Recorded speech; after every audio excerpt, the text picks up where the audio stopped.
Yes. Madam Chair, can you hear me? Yes, we can. Okay, thank you. Thank you, Madam Chair, for calling the hearing. Thank you, Ms. Norton, for your hard work on this. I want to thank Mr. Wingo and the tens of thousands of veterans in Washington, D.C. who've served the country. I also want to thank all of the 712,000 American citizens who you represent, Mayor Bowser and Chairman Mendelson, for having a very strong and legitimate grievance about being disenfranchised and not represented in Congress, and yet never attacked the U.S. Congress, broke our windows, stormed our chambers, or caused the deaths or injuries of more than 100 of our police officers. So I want to thank you for following the nonviolent and constitutional path to political equality in America, which is set forth in the Constitution itself. Under Article 4 of the Constitution, we have the power to admit new states.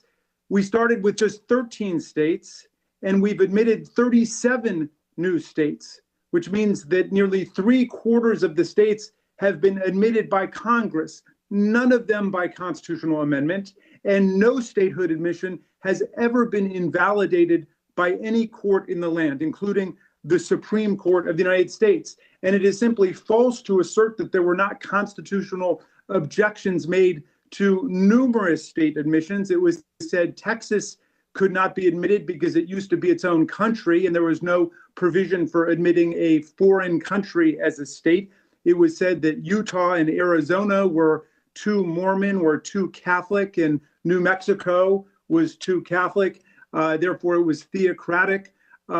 Kentucky used to be part of Virginia.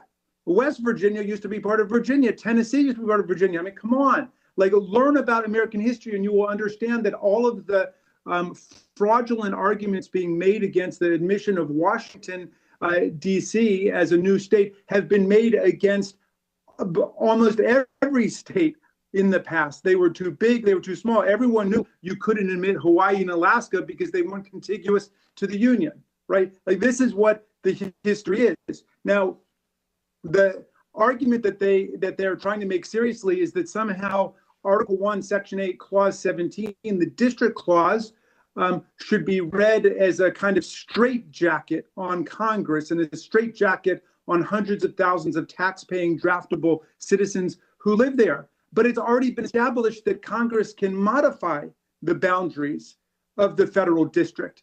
When the question was asked before, is the District of Columbia, is the map in the Constitution? The answer is no. In fact, the federal district could be relocated to a different part of the country. It's up to Congress to decide. It is a political question for Congress to decide in all cases whatsoever, including the modification, the shrinking of the district or the enlargement of the district within the 10-mile square maximum. But there's no minimum.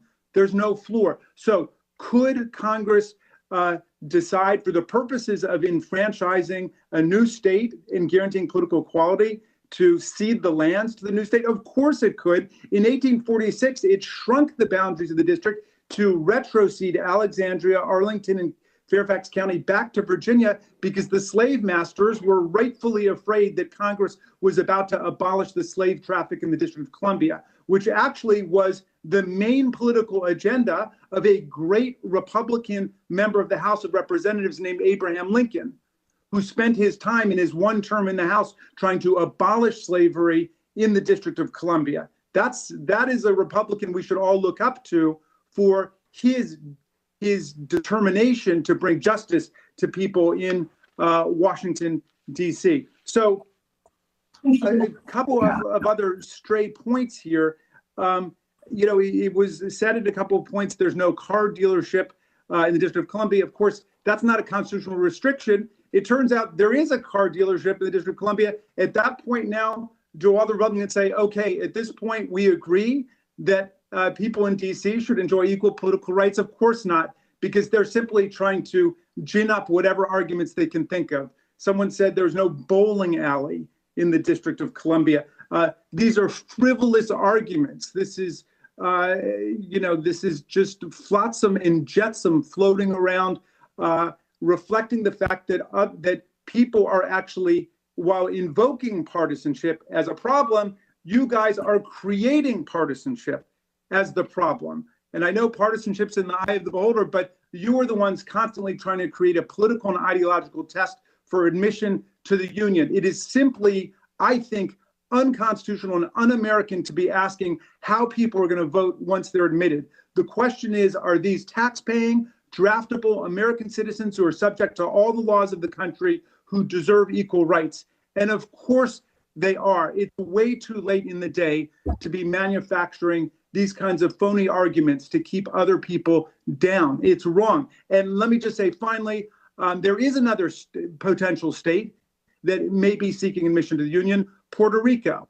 And that has been in the Republican platform for many decades. So where are my friends there? Are they arguing for Puerto Rico? You want a deal? You want to trade? You want to bring in two states together the way Kansas and Nebraska came in, or Hawaii and Alaska? Why aren't you fighting for Puerto Rican admission? It's been in the Republican Party's national platform for several decades. So let's see you step up to the plate there and say, that's the deal. Some people want to look at it as a political deal. That's not the way the mayor sees it, and I understand exactly why. But if there are people in Congress who look at it that way, then stand up for what the Republican Party has said. Say you are going to support statehood for Puerto Rico, and let's admit Washington, D.C. and Puerto Rico together. Let's get the engines of democratic progress moving again in our country. Thank you. I yield back, Madam Chair. Thank you.